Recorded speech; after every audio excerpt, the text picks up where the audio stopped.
70. Menikmati manisnya bibir. Gak hilaf. Dari awal saya memang sudah lamar kamu. Tapi secara tidak langsung. Dan bapak kamu gak sadar itu. Tapi dia tahu saya ada niat denganmu. Jawabnya santai. Tumben dia bisa ngomong panjang begini gak pakai nyolot. Aku menggaruk lagi kerudungku. Bingung sebenarnya mau tanya apa. Bukannya gatel ya. Dia meraih jilbabku. Mengelus kepalaku. Dibuka aja gak apa.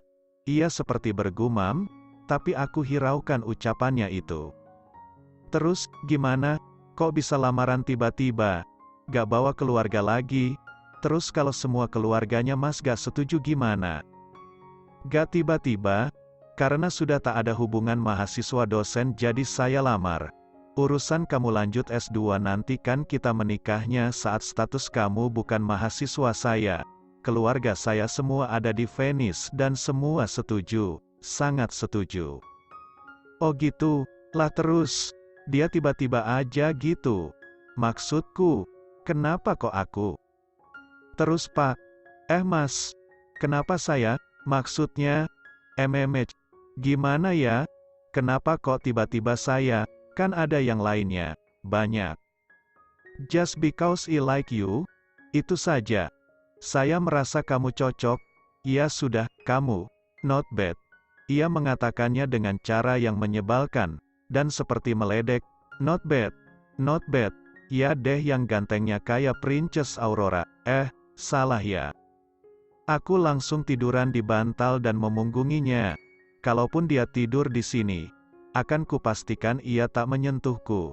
Aku tidur di sisi paling ujung. Percuma, duhai netizen, percuma. Walaupun aku tidur di ujung, dia badannya gede banget. Pas dia tidur, aku masih menyentuh kulitnya itu. Kasur ini kurang besar, kakinya saja menggantung. Aku duduk di kasur, melihat ke sisinya. Memang ia makan tempat. Fix nih orang gede banget. Aku di sofa aja ya. Ucapanku langsung terhenti saat kakinya yang besar itu menimpa kedua kakiku. Membuatku tak bisa kemana-mana. Tidur itu saja. Dan aku akhirnya menyerah. Sudah terlanjur capek juga kan. Tidur dengan kedua kaki ditimpa raksasa itu rasanya sakit guys. Just for information aja. Dan ini yang aku rasakan sekarang. Walau mata sudah tak sanggup membuka, kakiku rasanya tak dapat aliran darah sama sekali. Rasanya seperti tertiban kontainer, sakit, dan rasanya nyut-nyutan. Mas, sakit, rengeku pelan, kontainer di kakiku tak kunjung berubah posisi. Mas, sakit, kakinya sakit, rengeku lebih keras, aku setengah sadar kali ini. Mataku tidak terbuka karena terlalu mengantuk, tapi aku sadar ada gerakan di sampingku. Apa yang sakit kaki? Suara itu sudah mirip raksasa yang baru bangun tidur, rendah dan ngebas sekali. Lalu aku merasa beban di kakiku hilang, dan ada orang yang memijat kedua kakiku perlahan. Masih sakit? Enggak, jawabku sambil ngulet. Nyaman rasanya sekarang. Kaki bebas dan tidur di kasur hotel yang empuk. Serasa tidur di awan kapas, dingin-dingin empuk. Lalu aku merasa ada hangat-hangat kenyal di bibirku. Pelan saja. Tidur lagi, bisik suara itu lagi di bibirku. Gak usah disuruh juga ini udah OTW. Aku gak sanggup mikir benda apa yang mengenai bibirku. Yang jelas gak ada aftertaste-nya. Aman berarti bukan ik burung. Iu. Sebelum subuh aku sudah dibangunkan oleh pak suami baruku. Ayo bangun, Nis, mau berangkat kita, ucapnya menggoyang bahuku. Iya, mataku kukerjapkan. Masih mengantuk sebenarnya, tapi aku ingat kalau aku mau ke gunung, jadi kupaksakan bangun. Aku duduk, masih memproses situasi dan kondisi, aku menunduk, baju lengkap, hijab lengkap, aman. Sosok Derek dengan rambut basah dan ia tutupi handuk, berarti dia sudah mandi sepagi ini. Edun. Nanti azan subuh kita langsung berangkat, sholat dulu. Aku mengangguk. Jadi merinding aku mau sholat jamaahan sama dia. Sekarang, emang dia bisa jadi imam? Ia memakai kemeja kemarin di atas kaos tidurnya, lalu memakai sarung. Ayo Nis. Iya, gak ganti baju. Aku. Gak usah. Kan pakai mukena. Nanti kamu pakai baju itu aja, double jacket. Iya aku nurut aja. Toh dia yang bawain baju kan. Kenyataan kalau dia bawa mukena aja aku sok, ditambah ternyata dia bawa dalaman baru yang sudah dicuci. Tambah horornya lagi. Semua pas. Walau dingin, ya mandi aja deh. Daripada nanti gak ketemu air di sana. Selesai, sesuai dengan ucapannya tadi kami langsung sholat. Seusainya ia berbalik, masih dalam keadaan duduk, jadi kami berhadapan. Derek menjulurkan tangannya padaku. Ya kuambil dan kucium akhirnya. Daripada repot, toh dia imamku sekarang. Selesai dia menahan tanganku, menjulurkan tangan kanannya ke kepalaku. Lalu dengan cepat dia menarik keningku untuk ia cium. Setelah kejadian itu, kami diam lagi. Jujur saja awkward banget, dicium keningnya sama manusia yang dulu menyengsarakan aku. Itu aneh.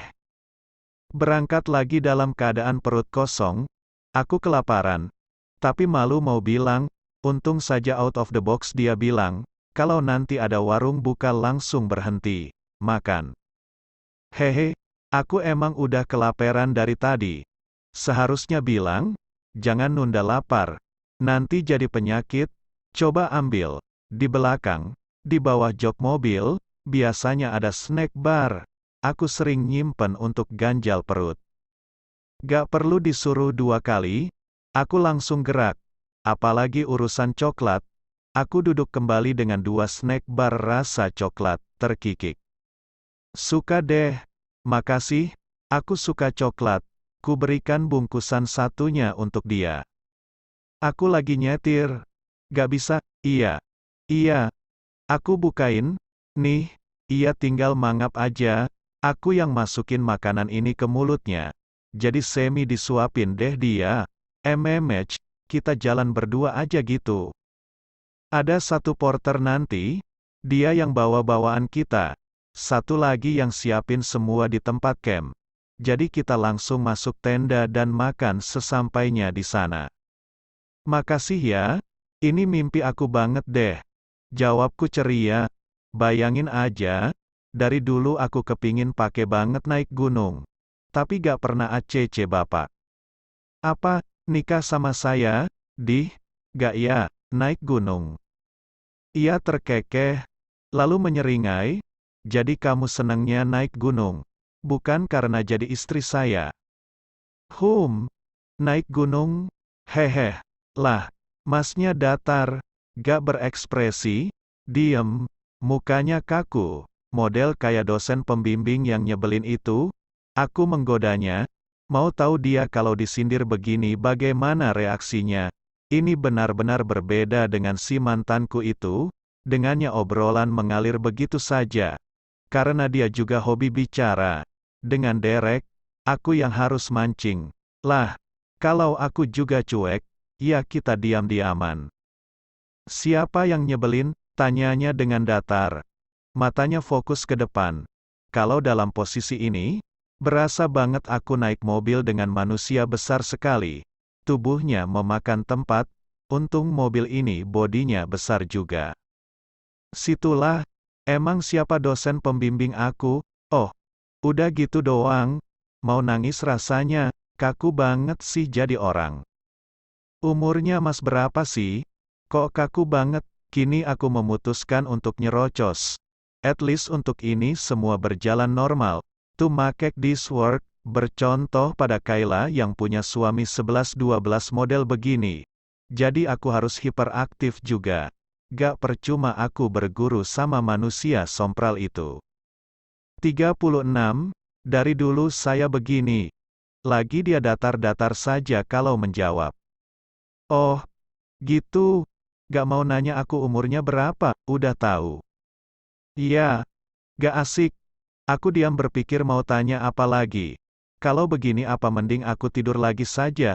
Emang waktu kecil gak pernah diajarin senyum lepas sama mamanya, dikelitikin perutnya terus ketawa ngakak gitu. Saya kalau nyetir fokus sulit ke percakapan. Ucapnya tiba-tiba. Oh, jadi itu yang buat jawabannya datar banget kayak triplek, tapi perasaan walaupun gak nyetir kamu ya gitu. His, aneh bet jadi orang. Bersambung. Anissa lama-lama nih rocos mulu kayak radio bodol ngadepin suami kulkas 2 pintu haha.